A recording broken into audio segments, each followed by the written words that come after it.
It has been a long road and full of challenges. Being bilingual on graduation day has been one of my greatest achievements because I now have the tool set to go on reaching all the objectives I might set for myself in the future. A world of opportunities opened up to me when I started studying with Richmond Solution. I was really able to learn autonomously. I could study at home, in the library, or in the classroom. I could dive into the book, or by being connected to the internet, I could explore fascinating activities that empowered my English skills. I was able to instantly access the answers as they were only a click away. I loved working in a team. My friends and I had great fun as we learned. I learned a lot from them, and I know that they learned something from me. The exams were always challenging, but thanks to the practice that was constantly available on the digital platforms, we were fully up to speed to meet these challenges. I am really going to miss my school.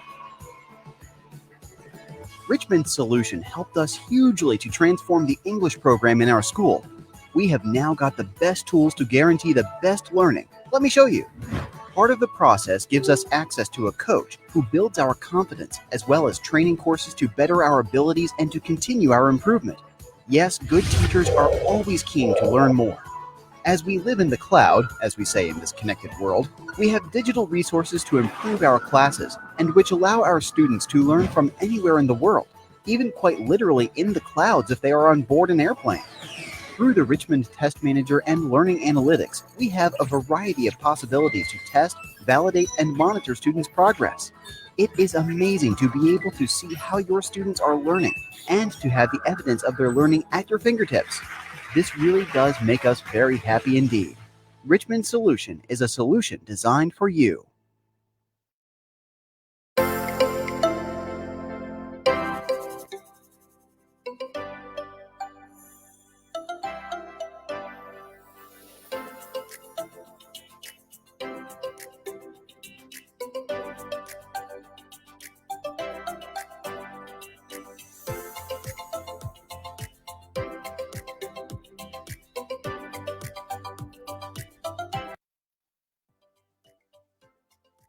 Hola, muy buenas tardes para todos. Mi nombre es Andrés Guerrero, soy el director de formación de Richmond y Santillana, Colombia, y es un gusto para mí poderles acompañar en la tarde de hoy.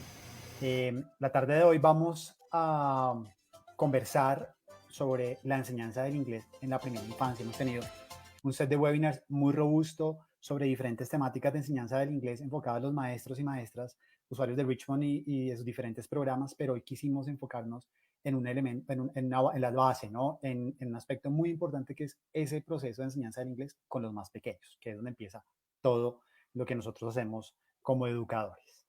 En la tarde de hoy quisimos hacer nuestra sesión en español, porque adicionalmente a los maestros y maestras de inglés que nos acompañan usualmente en nuestros webinars, tenemos un grupo muy interesante de directivos que no necesariamente todos son bilingües o bilingües en inglés, que quieren también participar y orientar algunos de sus procesos con las ideas que discutiremos en la tarde de hoy.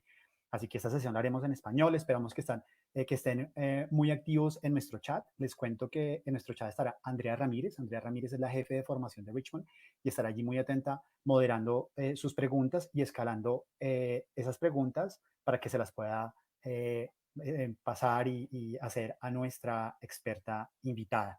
Así que les animamos a que sigan muy activos en el chat. Aprovecho para saludar a varias personas que están en el chat: Anas Martínez, Maribel Martínez, Angie Ricardo, Juan Camilo Penagos, Silvia Bayona Porras, Nati Luna, Luz Miriam Mabril Estupiñán, Laura Juliana Santos, Villana Ramírez, entre otros. Cuéntenos de qué instituciones nos están acompañando, de qué ciudades y de qué países nos están acompañando para poderles saludar. Entonces les invitamos a estar muy activos en el chat. Tras bambalinas estará Carlos Beltrán ayudándonos con la parte técnica, así que un agradecimiento anticipado a él en la tarde de hoy. Adicionalmente, pues nada, vamos a entrar ya en materia. Tenemos el gusto hoy de contar con la compañía de Anne Dae. Anne viene de las aulas de clase, de la realidad de los colegios. Anne llegó al Colegio San Jorge de Inglaterra en el año 2007 como jefe del departamento de inglés de preescolar. Después de 5 años siguió 2 años más como jefe del departamento de inglés. desde el 2014 es la coordinadora del programa Cambridge Internacional. En ese rol trabaja con todos los niveles de pre-kinder a 11 grado y en todas las áreas académicas para posicionar la enseñanza del inglés como parte de un enfoque en competencias comunicativas. Para completar el trabajo curricular, han dictado talleres en español y en inglés para padres de familia, particularmente en ese foco de preescolar, de tal manera en que ellos puedan definir sus propios principios y prácticas como familias bilingües. Anne tiene una maestría en educación en currículo e instrucción de Scranton University y un Bachelor's Degree en Communication Studies de Northwestern University. Así que, sin más preámbulos, Annie, muy buenas tardes. Es un gusto saludarte y contar contigo en la tarde de hoy. Hola Andrés, muchísimas gracias por la invitación y hola a todos. Happy day, good afternoon y muchísimas gracias por la invitación. Bueno, pues entremos en materia, si te parece. Vamos a organizar esta charla en dos grandes momentos. En un primer momento vamos a conversar con Annie sobre aquellas diferentes apreciaciones o conceptos que existen dentro de las instituciones educativas con maestros y con directivos para hablar sobre ellos, analizarlos un poco, discutirlos, algunos de ellos muy ciertos, muy verídicos y muy útiles, algunos de ellos no necesariamente tienen una orientación que tenga alguna aplicabilidad con un trasfondo que sea tal vez efectivo y exitoso. La idea es un poco hoy discutir y un poco aclarar esos aspectos. Y en una segunda parte hablaremos de un foco más en lo programático, en lo curricular, en cómo estructuramos nuestros programas de inglés en primera infancia, que reitero, como lo decía hace un ratito, es la base y es el norte que nos permite tener un proceso de aprendizaje de la segunda lengua, en este caso del inglés, muy potente y muy exitoso. ¿Te parece, Ani? Súper, hagámoslo. Perfecto, bueno, pues entonces sí. Iniciemos con algunas de las preguntas. La primera, alguna vez hablaba con algún equipo directivo y el planteamiento que me hacía uno de ellos era no enseñar inglés en la primera infancia porque afecta el aprendizaje de la lengua materna. Es decir, tal vez hay una interferencia cognitiva de la primera lengua, en el caso de nuestro, el español, con el inglés. ¿Cómo es el proceso de aprendizaje de la lengua de los niños y existe esa afectación o no? Primero es importante darse cuenta que en el mundo hay muchas personas que son bilingües, multilingües por dos razones, o por el país donde nacen y su exposición a varios idiomas, o también por la situación de su familia, de tener papás de varios países. Y esto, digamos, es algo muy natural para estas personas, tener acceso a varios idiomas para aprender. Entonces, el primer mensaje allá es que es absolutamente posible aprender dos idiomas.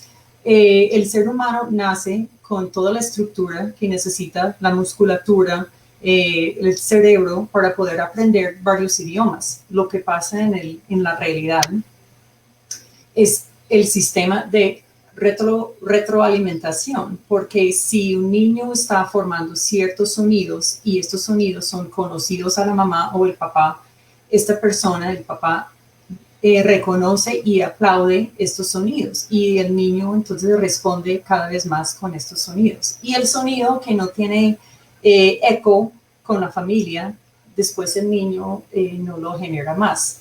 Me hace pensar en una historia que escuché viviendo en Chicago. Yo soy de Chicago y hubo una convención de profesores allá hablando un poquito de su rol, su trabajo y los niños y el aprendizaje en general.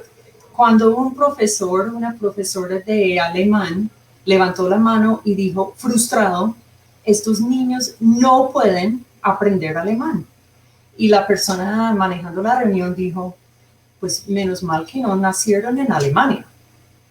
Entonces yo recuerdo que eso fue un momento que me captó mucho esta idea del bilingüismo, porque todos tenemos estas capacidades y es un proceso entonces de dar un apoyo al niño que está aprendiendo en las edades tempranas. Ok, también científicamente está comprobado, Ani, un poquito para complementar lo que tú mencionas, que de hecho el desarrollo de la lengua inglesa o de una segunda lengua apoya y fortalece las habilidades en primera lengua y viceversa. Las habilidades y las competencias que yo desarrollo en primera lengua usualmente se transfieren y fortalecen esa segunda lengua. ¿Qué opinas al respecto? Sí, es que cuando estamos aprendiendo del mundo, cuando estamos aprendiendo un idioma, estamos aprendiendo también el vocabulario y los conceptos. Y esta información nos ayuda en empezar a navegar el mundo e interactuar con el mundo. algo maravilloso con los niños chiquitos cuando están aprendiendo un idioma. Un niño aprende, digamos, un niño monolingüe aprende 100 palabras, digamos, y un niño que está aprendiendo 2 idiomas es posible que parece que tiene menos vocabulario porque tiene 50 palabras en un idioma y 50 palabras en el otro idioma. Pero finalmente lo que pasa es que el niño está aprendiendo un número igual de conceptos para interactuar con el mundo y después con el aprendizaje 2 cosas pasan. Uno es que ya la velocidad del aprendizaje alcanza lo del niño monolingüe y también realmente yo capto que los niños bilingües tienen más lazos con qué es el mundo y cómo interactuamos con el mundo y empiezan en unas edades muy tempranas a poder comparar y contrastar conceptos e ideas y estas son habilidades muy importantes no solamente para el idioma sino el mismo proceso de un niño como aprendiz y algo maravilloso de los idiomas es que esto es por la vida y si el niño pequeño empieza a tener una identidad de una persona bilingüe, esta identidad se mantiene con uno toda la vida, porque yo todavía sigo aprendiendo inglés, yo sigo aprendiendo, por supuesto, el español. Y esta identidad como aprendiz es algo muy poderoso en los niños bilingües. Y muchas veces, cuando ellos empiezan con, digamos, el español, el inglés, empiezan a verse así, ellos también dicen, pues yo hablo francés y yo hablo alemán y estoy aprendiendo japonés y empiezan a conectarse en otra forma con el mundo. Es bien interesante este proceso. Así es. Y bueno, ¿qué tan temprano sugieres tú que un niño empiece su proceso de aprendizaje de la segunda lengua? Porque también hay muchas concepciones de muchos tipos digamos que hay estructuraciones de programas cuyo enfoque es en secundaria o media, no necesariamente en preescolar, es un poco invertido en la intensidad horaria y hacen 1 o media hora o 40 minutos o un periodo académico con los más chiquititos y luego van intensificando. En tu opinión y en tu experiencia, sobre todo porque vienes de una institución que tiene un proceso de inglés muy consolidado por muchísimos años, como es el Colegio San Jorge de Inglaterra, ¿qué sugieres tú? ¿Qué tan temprano se debería empezar ese proceso de enseñanza o de aprendizaje de la segunda lengua? Los seres humanos empiezan a aprender lo intencional en un programa escolar. También empezamos a aprender lo no intencional. O sea, lo que está en el currículo, los niños aprenden esto, pero ellos también tienen las capacidades de aprender mucho más. Por ejemplo, si yo estoy en kinder, trabajando con niños en kinder y mi programa tiene una lista de vocabulario, por supuesto enseño esto. Igualmente los niños tienen la capacidad de aprender un vocabulario 1 o 2 o 3 años más avanzado de lo que está en el programa mío. Y el niño empieza a absorber y aprender lenguaje a partir de los 6 y 10 meses de vida. Entonces nunca es demasiado temprano para empezar a tener un vocabulario y una forma de comunicarse con el mundo. Entonces la pregunta es, ¿qué es lo que queremos hacer oficialmente en un programa? ¿Qué es lo que queremos ofrecer a los niños? ¿Y cuáles son las capacidades de los niños? Yo creo que tenemos una tendencia de imaginar que ellos no tienen las capacidades que podemos ofrecer, lo que queremos que aprenden. Y realmente por eso también es muy importante que el profesor está pensando mucho más allá de dónde está el niño. El niño de 5 años en kinder se va a graduar, va a pasar por tercer grado, por quinto grado, por octavo y se va a graduar. Entonces siempre debemos estar ahí imaginando el niño en 5 años, en 10 años y qué necesita hoy para poder tener lo que queremos en 10 años. Entonces el niño, si queremos, realmente esto es pensar al final del proceso en nuestro colegio, ¿qué queremos en este hijo, en este joven? En términos de idioma, en el colegio hablamos mucho, no del idioma, es más de las competencias comunicativas. Queremos que un estudiante sea buen lector, buen escritor, que pueda hacer investigaciones, sabe manejar bases de datos, que puede dar presentaciones orales, que tiene una agilidad de escoger el idioma que necesita para el público y la situación que le corresponde. Entonces, cuando uno tiene una meta, un objetivo así, es bien interesante pensar, bueno, en los años de 4, 5, 6 años, ¿cómo podemos empezar a enfocarnos en cómo es la lectura como habilidad en el español, en el inglés, en otros idiomas? Lectura, por ejemplo, de señales, de pictografías, de imágenes. Eso también es lectura, lectura de la música. Entonces, cuando miramos esta competencia en una forma más amplia, nos ayuda no enfocarnos tanto en el idioma, sino esta competencia. Igual con la escritura, igual con dar presentaciones, que finalmente esto tiene que ver con tener niños y jóvenes que se puedan expresar y pueden decir lo que están pensando o lo que quieren o lo que están imaginando del mundo. ¿Cuál es el punto? O sea, nunca es demasiado temprano y hay familias y hay países donde los niños aprenden 2 idiomas sin problema.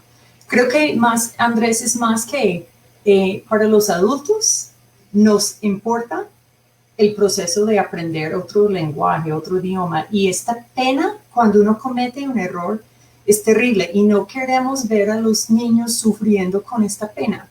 Pero el hecho es que ellos no están sufriendo y no les importa y no les da ninguna pena, ¿sí? Y yo creo que esa es la primera barrera para pensar. Y es muy importante como adultos no transferir lo que cargamos nosotros a ellos. Tal vez ese es un buen momento para mirar el primer slide. Si me pasa, Carlos, ¿puedes mostrar el primero de este círculo? Esto se llama el círculo del lenguaje global. Estamos hablando aquí del inglés, MacArthur's Circle of World English. Este es un modelo que yo utilizo muchísimo con los padres de familia y los profesores en el colegio. En el centro de este círculo estamos hablando del inglés estándar a nivel mundial. El inglés estándar perfecto no existe, Andrés. No existe. Yo no tengo esto, tú no tienes esto. Nadie, ni la reina de Inglaterra tiene un inglés perfecto, ¿sí? Primero. Después viene un círculo con los países donde el inglés es un idioma oficial o semioficial y digamos un idioma nativo. Estamos hablando del Reino Unido, Estados Unidos, Canadá, unos países caribes, Sudáfrica, Australia, Nueva Zelanda. Entonces estos países, digamos, ahí en estos lugares la gente habla inglés. Pero notando esto, algo aquí muy importante, el inglés en Australia y el inglés en Canadá y en Asia es un inglés muy diferente. Entonces ya estamos en un nivel que el inglés está cambiando muchísimo.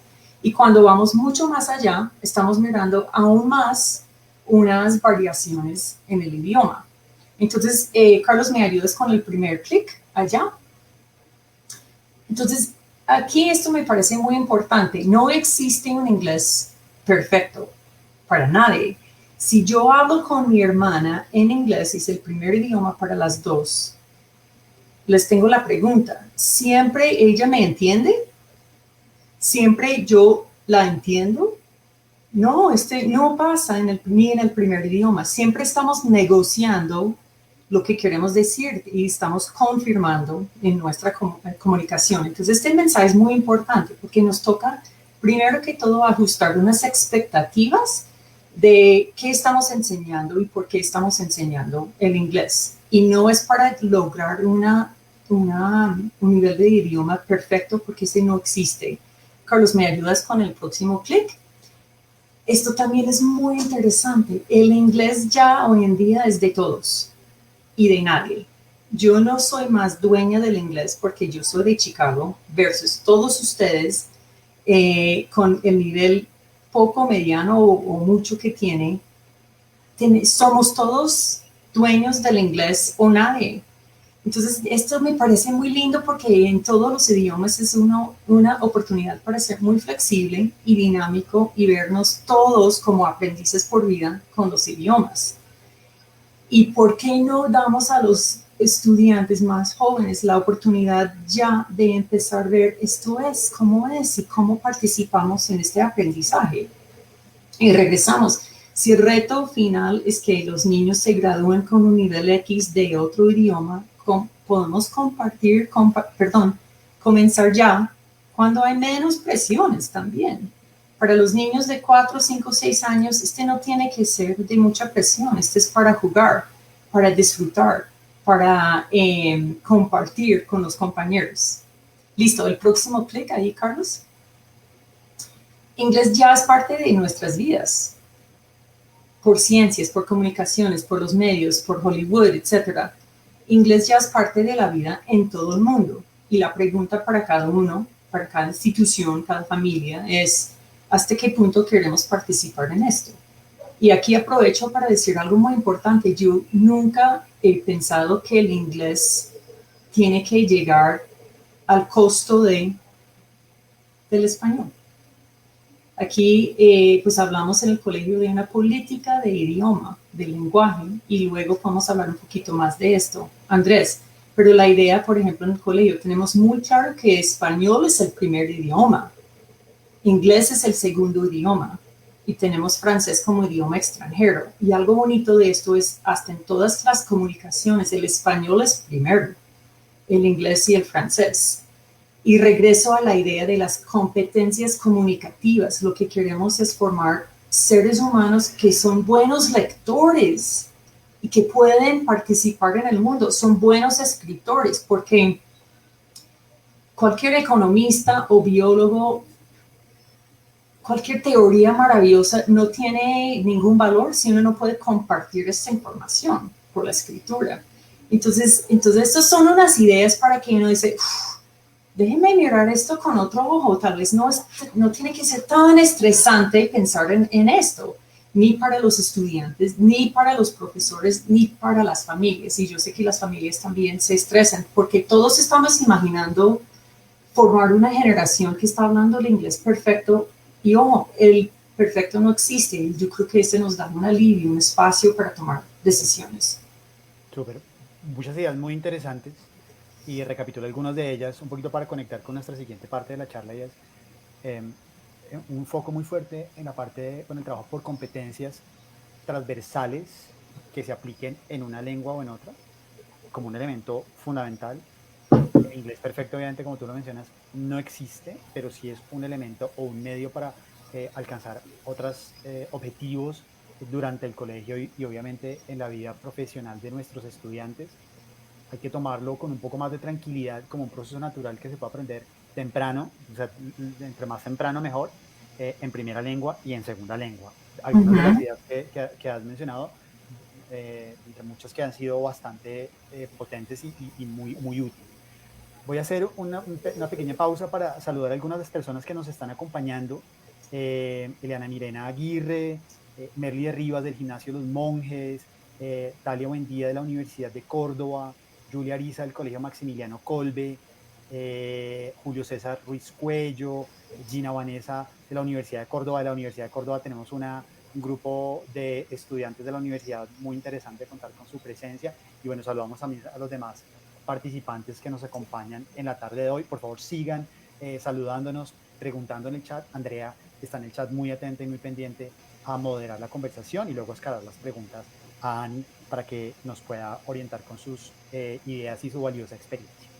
Ani, otro de los planteamientos, además de que tan temprano aprender el idioma se debería implementar en un proceso de una institución educativa en cuanto a su componente de inglés, una preocupación muy fuerte es cómo debería ser el balance de los contenidos en los programas.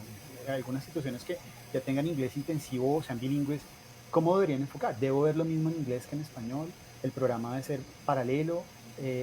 Por tu experiencia y por la experiencia del Colegio San Jorge de Inglaterra, que reitero, es un colegio con muchísima trayectoria y un proceso muy consolidado, ¿qué sugieres y qué ideas nos puedes compartir para plantearlo de una manera que sea una manera exitosa, de una manera que nos permita desarrollar un proceso con mucha fluidez?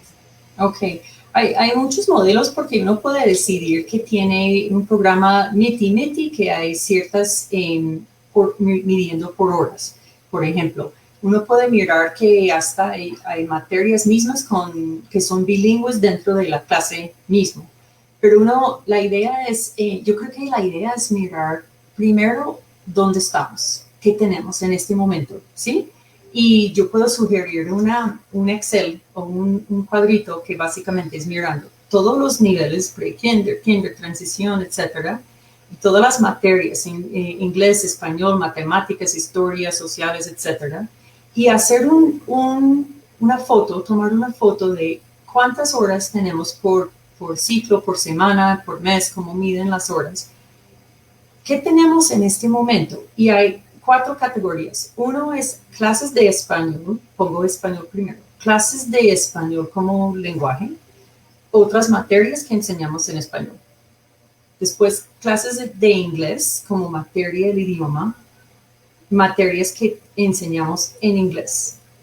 Y con este panorama uno empieza a decir, tenemos aquí algo alineado, nos falta algo, ¿por qué estamos aquí o allá? Por ejemplo, hay momentos que no hay profesores de una cierta materia que puedan enseñar cierto nivel en inglés. Imaginando ciencias o matemáticas en bachillerato, algunas veces es difícil encontrar las personas que tienen tanto el contenido como el idioma para estos niveles. Pero tal vez en primaria hay más equilibrio porque por el mercado, digamos, de docentes, tal vez hay más flexibilidad. Entonces, primero yo diría, ¿qué es lo que tenemos en el momento? ¿Y qué pistas emergen allá? Porque uno puede decir, wow, mira, solo mirando horas de clase de inglés y horas de clase de español, sin pensar en las otras materias, tenemos una presencia que queremos, es equilibrada, es algo que nos mueve. Yo empezaría ahí. Y después es mirar qué otras materias tenemos. Por ejemplo, las sociales de Colombia, como en segundo, tercero, enseñar sociales de historia de Colombia, no tiene sentido enseñar estas materias en inglés. Entonces, tranquilos y dejamos estos allá. Hay ciertas materias de democracia, de constitución también, es que no tiene mucho sentido enseñar estos en inglés. Hay cosas como las ciencias, que tal vez tienen más éxito porque hay personas más formadas, hay materiales que ya existen en estos niveles y no son solamente primer idioma inglés, sino son para públicos internacionales, que tiene algo distinto. Y cuando uno mira la proyección de la ciencia, claro, esa es una industria internacionalizada. Entonces es tomar esta foto a ver qué nos dice y tomamos decisiones. Cada colegio es un perfil diferente por el lugar, por la cultura, por el tamaño, por los gustos, por los objetivos. Entonces es mirar esto y confiar que con los datos, yo creo que es importante tener una información y tomar decisiones basado en esto. Excelente, Ani. Otro planteamiento un poco retomando algo que mencionaba yo al inicio de nuestra conversación, y es cómo definir esa intensidad horaria, porque ya hablamos un poco acerca del concepto de aprendizaje, enseñanza y aprendizaje de la lengua inglesa, cómo balancear y cómo analizar qué asignaturas o qué componentes utilizar para trabajar en inglés. Uh-huh. Pero por tu experiencia profesional y por tu formación, ¿qué recomiendas a nuestros invitados en la tarde de hoy, tanto maestros como directivos? ¿Cuál debería ser el foco? ¿Una mayor intensidad horaria en preescolar y en primaria e ir disminuyendo, si es necesario, el número de horas en secundaria y media, o como muchas instituciones lo manejan, que es un foco muy poco, de pocas horas en primaria, en preescolar y en primaria, y luego aumentar esa intensidad en secundaria y media? ¿Cuál sería tu planteamiento desde tu experiencia? Realmente tenemos una intensidad un poquito baja en los primeros años porque es una introducción al lenguaje, una introducción a estas dinámicas de aprender, y tenemos, esto es como en pre-kinder, y en kinder empezamos con lectura y escritura en los 2 idiomas paralelamente. Y por ahí transición y primero, segundo, esto va incrementando el inglés.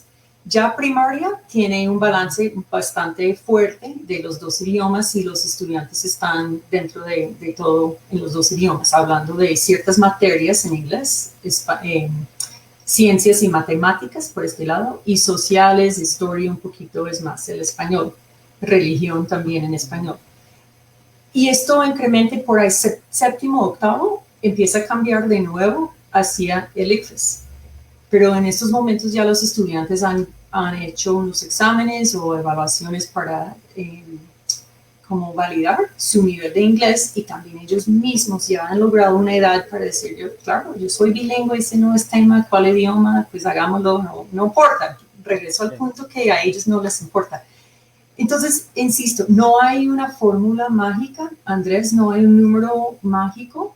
Algo que sí hicimos al colegio que finalmente me pareció muy sano es que cuando yo miro español, otras materias en español, clases de inglés, otras materias, y tenemos algo de francés, el inglés y español a 3 de 14 años es bastante equilibrado. Entonces hay algo ahí interesante, es mirar toda la trayectoria de los niños en toda su vida escolar. Y este balance también nos dio una confianza que estamos respetando el primer idioma y el segundo idioma. Y aprovecho para decir algo aquí con la nomenclatura de esto. Como Colegio Cambridge nos exigieron hacer una política de lenguaje. Y esto nos ayudó a identificar muy bien cómo se llama el papel de cada idioma. El español es primer idioma y el inglés así es el segundo idioma. Porque en Colombia el inglés no es idioma oficial ni semioficial. Pero algo interesante pasó allá. Cuando uno mira los programas, los currículos para segundo idioma, ya habíamos pasado estos niveles, pero primer idioma y literatura era todavía un poquito lejos. Entonces, para nosotros el inglés es un idioma internacional y académico. Esto también nos ayudó como a enmarcar por qué estamos en este proyecto. No es para ir a Disney, es para una formación académica de estos seres humanos. Pero después algo muy interesante pasó. Nos dimos cuenta que el español también es un idioma académico e internacional, que así empezamos a ampliar la relación que tenemos con el español. Súper. Un poquito para matizar algo que tú mencionabas, y es a la audiencia que nos acompaña de otros países, tal vez algunos directivos, docentes. Existen 3 tipificaciones de colegios en Colombia: los colegios que tienen un inglés intensivo, solo plantea el Ministerio de Educación; los colegios que son bilingües nacionales y los colegios bilingües internacionales. Los bilingües internacionales llevan un currículo ligado a una entidad como el Bachillerato Internacional o el Currículo Internacional de Cambridge. En este caso están hablando de un planteamiento curricular el cual los colegios adoptan y adaptan, y que una de las tareas de las cuales estás hablando, Ani, es la política bilingüe, por la cual te iba a preguntar, pero te me adelantaste en ese sentido, y creo que es un elemento fundamental como tú lo mencionas, porque básicamente esa política es la que me establece esa visión o ese objetivo a corto, medio, largo plazo, que es lo que yo voy a querer alcanzar como institución educativa, que es algo que tú nos mencionabas también al inicio de esta conversación. Y esta es una buena política, ese es un buen ejercicio para cualquier colegio, igual un colegio monolingüe, que es nuestra relación con nuestra herramienta fundamental de este trabajo. Porque una de los primeros principios de esta política es todos los profesores son profesores de lenguaje. Y no importa si sea matemáticas o historia o segundo grado o octavo grado, todos estamos hablando, trabajando con vocabulario, con conceptos, con tipos de preguntas, cómo interactuar con los compañeros, cómo participar. Entonces, esta parte es muy interesante cuando uno tiene solamente este avance diciendo, no importa el tipo de colegio, todos estamos trabajando lenguaje y comunicación en nuestro trabajo. Entonces, sí, esto ayuda mucho. Súper.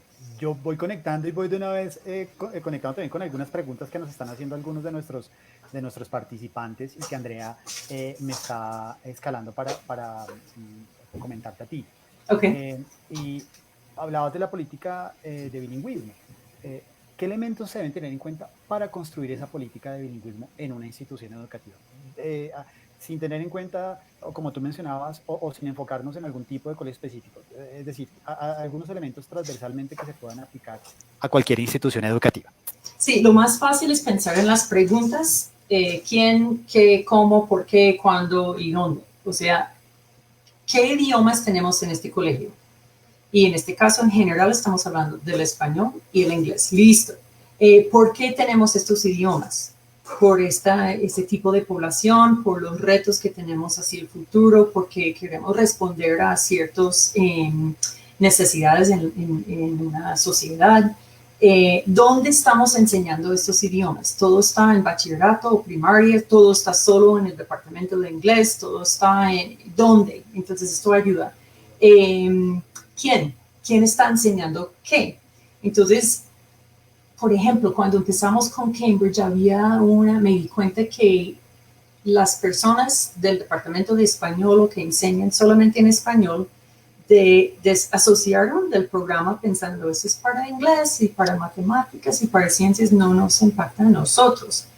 Y esta política de idioma nos ayudó a incluir a todo el mundo diciendo este es un proyecto del colegio y si el proyecto sea Cambridge o queremos ser más bilingüe, no importa, sino es un proyecto de la institución. Y algo interesante que salió de esto es que empezamos a hablar más de metodología de enseñanza-aprendizaje versus idiomas o programas o proyectos en este sentido. Pero una política de idiomas, ¿cómo empezar estas conversaciones y qué rol tienen los idiomas en nuestro colegio? Vale. Ani, la política ya definida, ¿qué aspectos debemos tener en cuenta para definir, digamos, la estructura del programa de inglés? No la política, sino ya la estructura. ¿Cuáles son esos elementos o esos pilares que tú consideras como pilares fundamentales para la estructuración del programa? Realmente es pensar cuál es el objetivo final cuando estos jóvenes se gradúen, para dónde vamos. Y mirando esto, ¿qué tenemos? Lo que les digo de tomar una foto de qué tenemos y normalmente ayuda a decir las horas de clase, porque eso es algo muy objetivo que uno puede observar y discutir, hablar. Luego es mirar dónde están los profesores. No, pues un elemento es de dónde vienen, pero realmente es qué tienen en términos de formación oficial y certificación de idiomas. Y de nuevo, es tomar una foto, tener esta información y no es ni criticar, ni molestar, ni sentir pena, ni es como tener la foto. Y empezar a decir que eso es tenemos las personas donde queremos tener las personas. Ese es como el primer paso. Otro paso es qué hacemos para formar nuestro cuerpo de docentes. Y algo interesante que nos dimos cuenta en el colegio es que primero fue clases de inglés y certificaciones de inglés para que todos estábamos como el mismo nivel de lenguaje. Después de esto nos dimos cuenta que la gente estaba buscando hacer más capacitación en contenidos de lo que estaban enseñando o material de metodología de enseñanza y aprendizaje. Entonces es como preparar primero los docentes antes de hacer cambios drásticos en el programa. Otra cosa para aprovechar es que uno puede aprovechar espacios extracurriculares para meter proyectos de lenguaje que de nuevo no tiene tanta consecuencia. Por ejemplo, puede tener un concurso de poesía cada año en inglés en todos los niveles con una participación y los estudiantes empiezan a ver que el idioma tiene otro propósito y no siempre es la clase y la nota. Ok. Ani, ya hablamos un poco del contexto de lengua, de algunos aspectos de política, algunos elementos metodológicos que nos has mencionado. Hablemos ahora del rol del maestro. Los maestros, yo fui maestro durante muchos años y tuve la fortuna también de trabajar en el segmento de preescolar. Muy interesante, muy retador, pero yo creo que muy enriquecedor porque si tú puedes, todo lo que tú implementas con un niño en preescolar de una u otra manera lo puedes adaptar para trabajar con otras edades y otros grupos y hacer tus clases muy dinámicas, muy amenas, etc. Pero por tu experiencia, ¿cuáles son esas características y cualidades fundamentales que ese maestro de preescolar de inglés debe tener, que son tal vez diferentes a los maestros que tienen otras fortalezas y otras cualidades, pero que están en otros segmentos de educación, como la primaria, la secundaria, la media? Primero que todo, realmente es la capacidad de leer con los niños en voz alta, es leer y explorar los libros, explorar el vocabulario, explorar la literatura infantil en esos niveles. Y hay algo interesante, importante, que es realmente bajar las expectativas de uno mismo y de los niños en esta época. Es jugar mucho en traer recursos a los niños para que ellos empiecen a jugar con libros, con música. Y también es como no subestimar los niños y traerlos vocabulario que parece que es un nivel más alto, pero realmente es algo que están escuchando, están escuchando, están escuchando. Hay un modelo que me gustó que es imaginar un balde y uno está echando agua y agua y agua. Esta es como la comunicación, lo que, cuando hablamos con los niños, lo que les estamos dando. Y ellos no responden y no producen y no han hablado y qué está pasando. Cuando empieza a llenar este balde de agua, en algún momento con una gota, ellos empiezan a hablar y presentar y producir. Es que necesitan ese tiempo para llenarse de vocabulario, de conceptos y del idioma. Entonces, trabajar en preescolar es muy interesante en ese sentido porque es llenar los niños, llenarlos, llenarlos, llenarlos, llenarlos, llenarlos y tener la paciencia de que esto sí va a tener su resultado. También es aprender a escucharles a ellos. Cuando los niños intenten expresarse en inglés, de nuevo, no va a ser perfecto, pero no tiene que ser perfecto. Y apoyar a los niños en su expresión es algo muy valioso, porque ellos mismos están como probando este vestido que todavía no les cabe bien, pero están practicando con este lenguaje. Ok. Cualidades muy importantes de los maestros que tú has mencionado, la paciencia, la capacidad de poder acompañarles, de leer con ellos, de orientar, de interpretar un poco hacia dónde van ellos también, pero también complementaría con lo que tú ya has mencionado y es de llevar esos procesos paralelos de primera y segunda lengua y desarrollar esas competencias desde la primera infancia para que más que la lengua, como objetivo la lengua sea ese medio que les permita pues ser exitosos y alcanzar muchos otros objetivos en su vida futura. Una última pregunta de mi parte, Ani, para pasar ya a preguntas que tenemos del público, que tenemos muchas y muy interesantes, y es el rol de la familia. Estamos en una situación muy compleja, Ani, que tiene que ver con un confinamiento.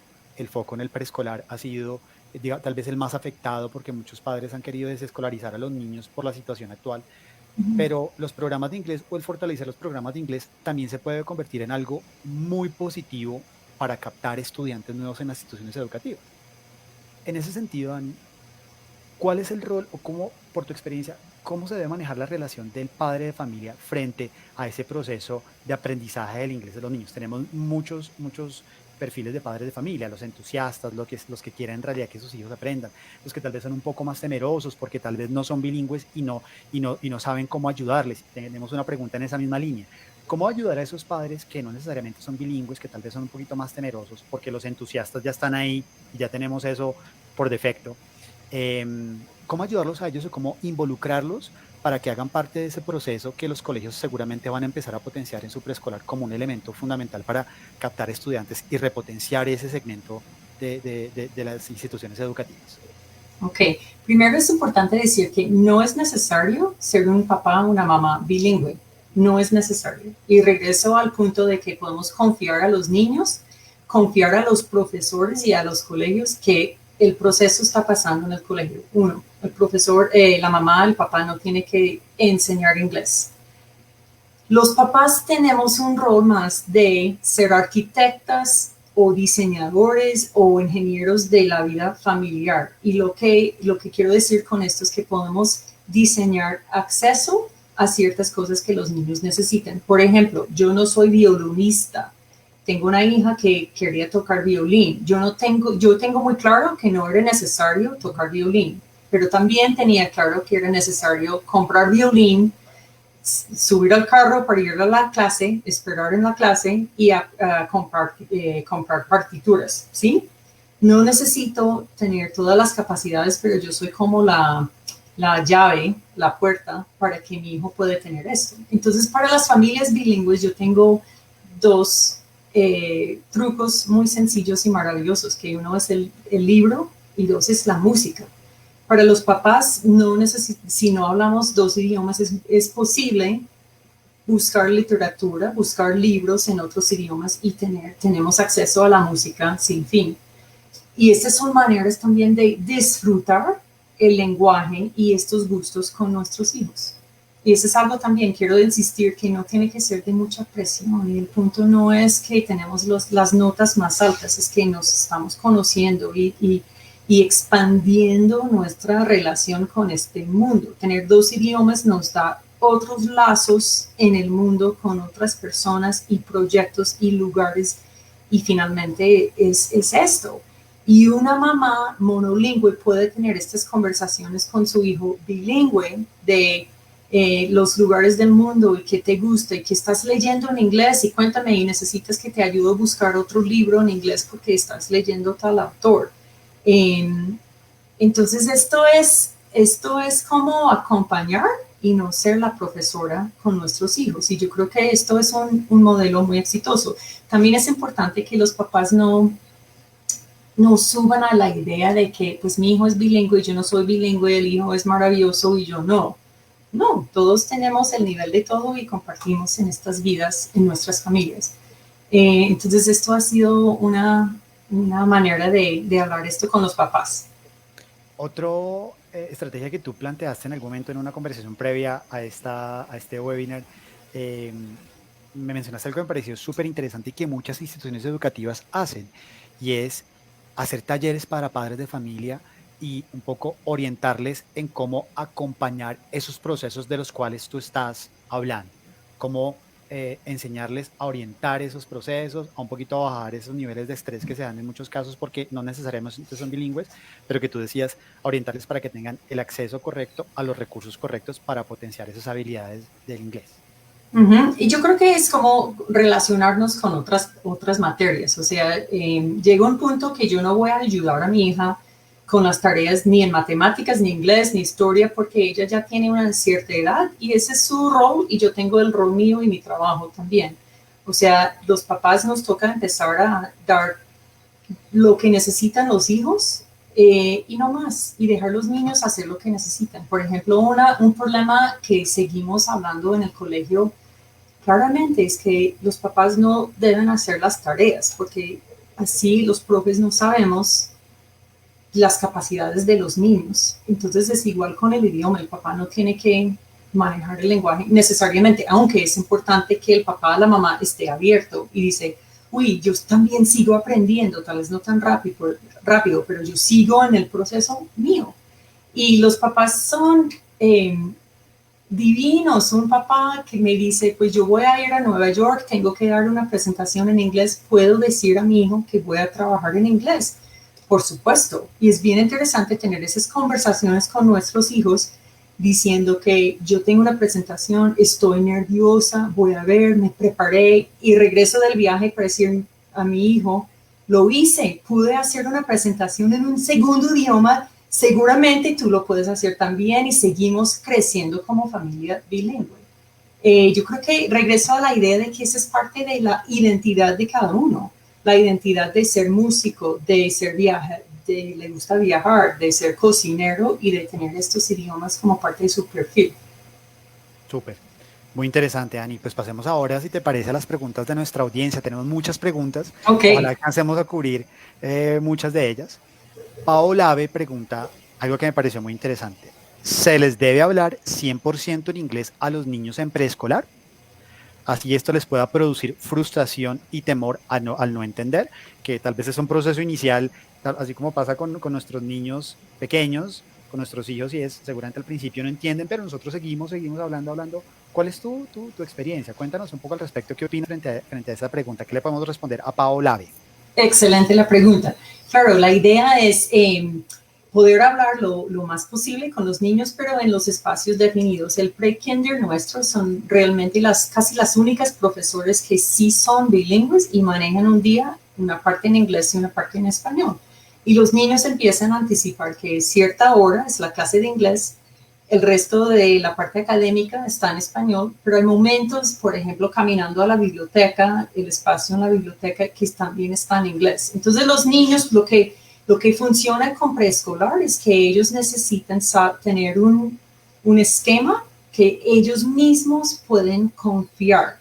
Entonces, si yo sé que la clase de inglés es todas las mañanas la misma hora, ya empiezo a entrar en este espacio como mi cerebro en inglés. Las profesores también empiezan a decir que cambian el sombrero o algo visual para ayudar a los niños a hacer este switch. Luego, no tiene problema. Entonces, eso es algo interesante. Algo importante es no subestimar los niños. En la conversación es hablar... Muy importante.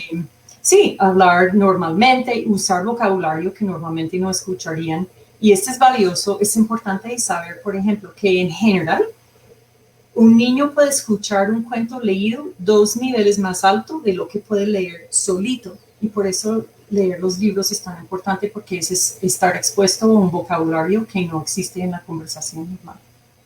A eso que acabas de mencionar, es decir, ese nivel de frustración poco a poco va desapareciendo a medida que esas rutinas de las cuales tú hablabas se van consolidando y los niños van entrando en esos espacios seguros donde saben qué se hace en español y qué se hace en inglés.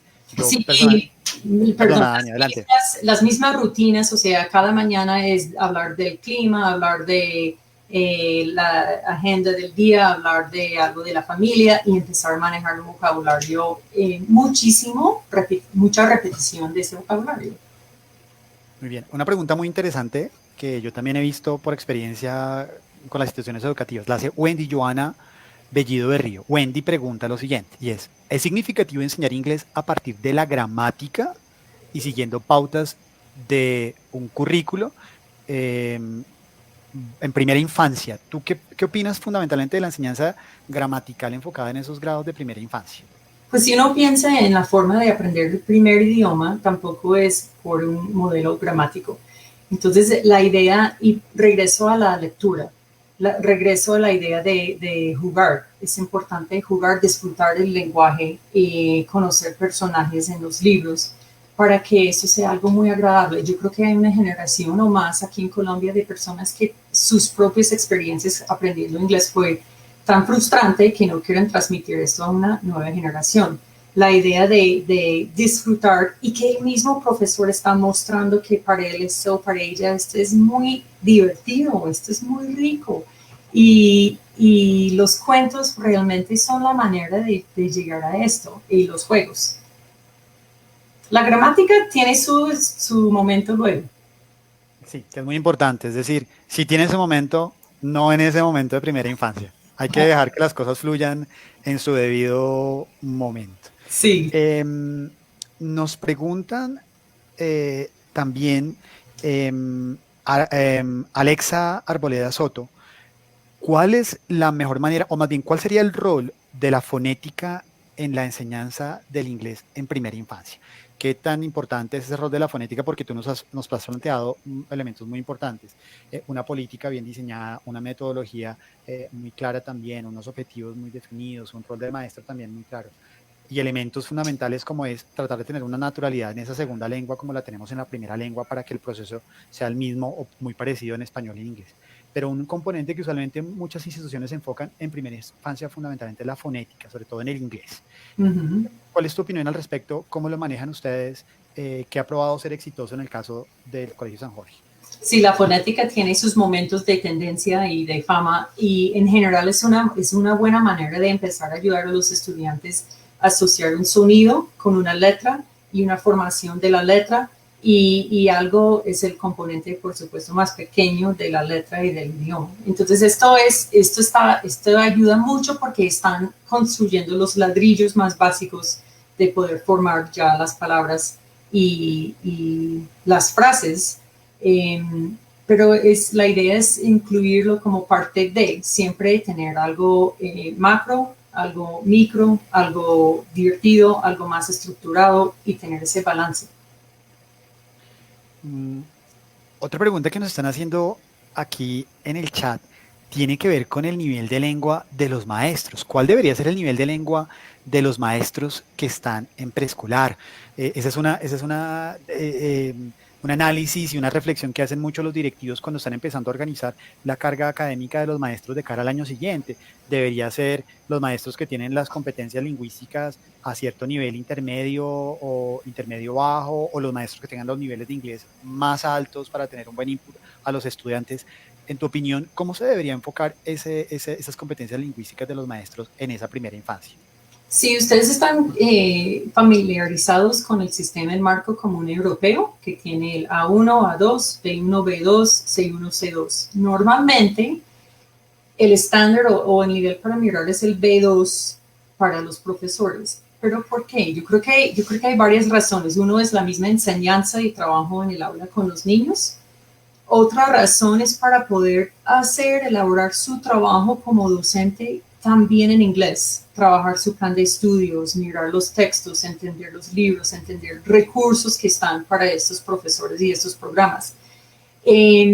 También es importante tener un nivel suficientemente alto, adecuado para que la profesora misma siente una confianza con lo que está haciendo y tiene la confianza de improvisar o adaptar en el momento que sea necesario en la clase. Es una cosa si yo puedo manejar mi programa o la clase porque casi la memorizo, pero si algo me pasa y tengo que adaptar, necesito un nivel de lenguaje que me permita hacer eso. También es para poder acceder más capacitación. Muchas veces los talleres o las conferencias están en inglés y puede ser que el taller no tiene que ver nada directamente con mi aula en el momento, pero si yo quiero seguir creciendo como docente, necesito un nivel de inglés para acceder a esas capacitaciones. Excelente. Otra pregunta que es muy interesante y es el aspecto evaluativo. Como todas las organizaciones, pues lo que no medimos, pues no podemos determinar dónde debemos mejorar, dónde debemos poner énfasis, qué debemos mantener. ¿Cómo evaluar los procesos de aprendizaje del inglés en esa primera infancia? Es una pregunta que nos hace Julia Andrea. Julia Andrea no pone su apellido, pero Julia Andrea nos pregunta, esa evaluación nos plantea unos grados específicos, pero yo quisiera un poco modificarlo un pelín para que tú nos contaras acerca de tu experiencia. ¿Cómo evaluar el progreso de los niños en primera infancia? Pues Julia Andrea, voy a ir al revés de tu pregunta un momento, pensando en los niños más mayores en estos niveles, ¿qué es lo que queremos lograr allá? Más que todo es un nivel certificado para entrar a las universidades, ¿sí? Y después uno dice, bueno, ¿cuáles son las certificaciones en estos niveles más bajitos que nos ayudan a llegar allá? Pero también estamos hablando de la evaluación formativa, qué estamos haciendo en el aula y qué tipos de tareas y quizzes y proyectos para que el profesor tiene una evaluación del niño y sus capacidades sin tener exámenes oficiales o de altas consecuencias. Entonces, si uno mira esto y va a los niveles más pequeños, ¿qué es lo que queremos? Queremos que los niños tienen una relación divertida, chévere, tranquila con el idioma. Queremos que ellos tienen unas prácticas de evaluación formativa, que es la profesora diciendo, pues léeme un poquito, o mírame esto, o responde a estas preguntas y puedo ir evaluando cómo va el niño y qué es lo que falta. Puede ser practicar un tipo de examen escrito o para que ellos tienen como este músculo de poder hacer exámenes, si este es el caso en su colegio. Pero es bajar un poquito las expectativas de nuevo. También tiene que estar en línea con las políticas de evaluaciones en cualquier colegio. Pero yo sigo insistiendo, no es para bajar los estándares, pero es bajar la presión que estamos, no sé por qué el inglés está muy cargado con mucha presión. Otro punto, perdón, aprovecho para decir que tal vez el Consejo Británico aquí en Colombia es un apoyo buenísimo para estos proyectos para los colegios. Y ellos tienen exámenes que empiezan por ahí en primero o segundo grado, que van hasta bachillerato.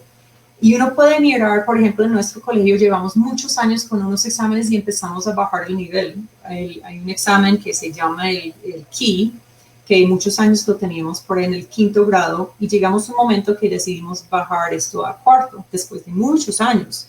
Pero este nos ayudó también a ajustar el programa, que es algo que quería mencionar, Andrés. Este es paso a paso. Este es paso a paso a nivel institucional. No es que ya de uno todo el mundo es ya bilingüe y vamos a cambiar los profes y los programas.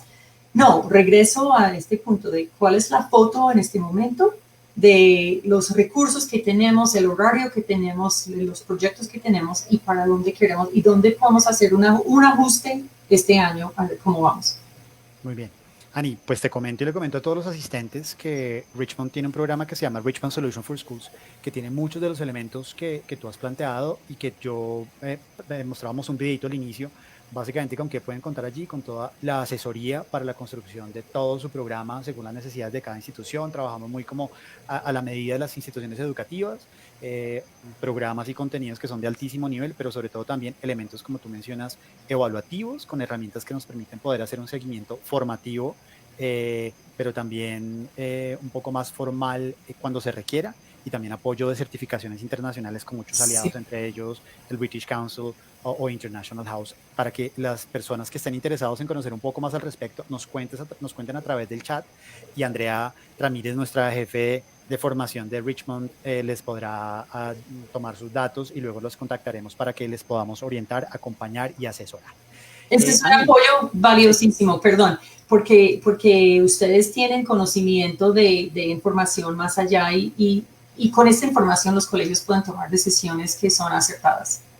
Así es. Ani, tú tenías unas reflexiones muy interesantes que te quería proponer que nos compartieras para finalizar ya nuestra conversación. Así que, por favor, gracias. Si nos compartes esas reflexiones tan interesantes. Ok, Carlos, si me ayudas con los slides verdes, el primero. Bueno, este está perfecto. Principios de implementación. Solo para recordarles, en las instituciones, primero es importante incluir a todo el mundo, estudiantes, padres de familia, profesores de todos los niveles, de todas las áreas, los empleados todos y los exalumnos. Hago un taller, por ejemplo, cada año con el staff administrativo. Paso a paso, no vamos a lograr todo en un año ni en 3, 5 años, o sea, a dónde queremos llegar y cada año, que es el propuesto que tenemos poco a poco, mirando estudiantes, programa y desarrollo profesional. Seguimos con evaluación formativa. Realmente quiero decir acá que cualquier ajuste que hagamos en el programa, miramos cuál ha sido el resultado y seguimos con esto o seguimos con más ajustes. Y finalmente, pensar más allá de las evaluaciones. O sea, los exámenes nos ayudan con una información, pero realmente estamos formando estudiantes para su vida más allá. Listo, para estas reflexiones, Andrés, seguimos aquí, Carlos. Perfecto. Aquí yo quería compartir con ustedes unos aprendizajes míos en estos años trabajando el tema y en el colegio y con las familias. Pues yo sé que es posible crear y educar niños y jóvenes saludables, exitosos, divertidos, chistosos, bilingües. No tiene duda.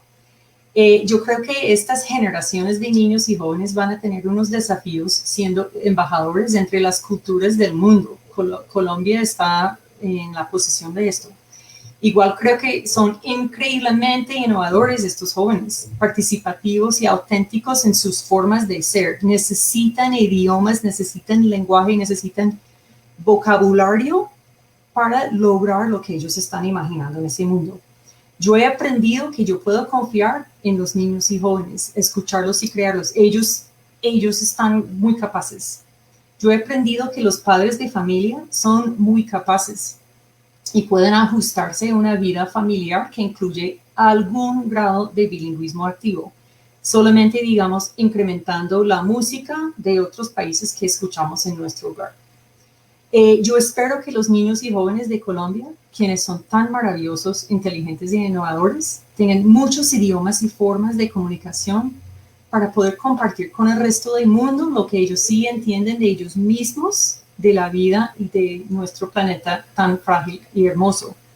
Esta generación de colombianos tiene mucho, mucho por compartir con el resto del mundo. Y cerrando con el próximo, Carlos. Sí hay posibilidades y sí hay desafíos, pero en cualquier proyecto esto sí pasa. Hay posibilidades para los profesores y los colegios y hay muchas posibilidades y maneras de acercarse a la educación bilingüe. Unos pasos pequeños o algo más ambicioso, pero mira dónde está su colegio, en qué momento y qué tiene sentido para implementar. Y se puede ajustar en el camino, siempre hay opciones. Y unos desafíos que propongo acá sí son conversaciones con los profesores y padres de familia, tal vez tener un grupo representativo para hablar de este proyecto. Mucha comunicación consistente para compartir los logros, aunque sean pequeños o grandes. Buscar apoyo de los expertos, todo lo que está ofreciendo Richmond es muy importante porque ellos sí saben que existe y que pueden apoyar.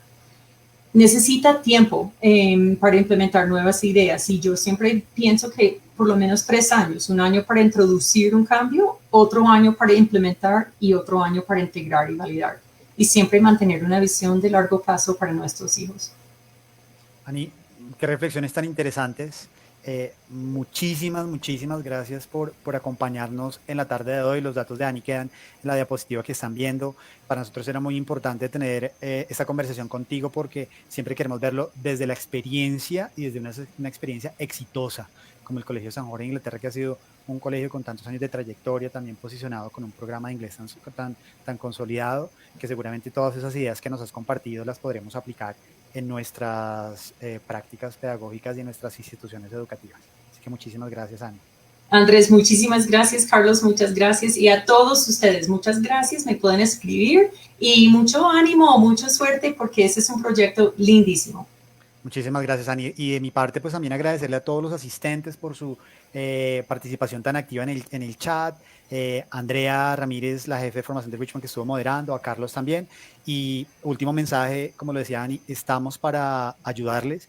Si en realidad necesitan un apoyo, una orientación, estamos con nuestro equipo de consultores académicos de Richmond dispuestos a acompañarles. Simplemente déjenos su información, nosotros les contactaremos y estaremos más que felices de conversar con ustedes en los próximos días. Así que una feliz tarde para todos. Ani, de nuevo, muchísimas gracias y por favor cuídense mucho. Que estén muy bien. Hasta luego.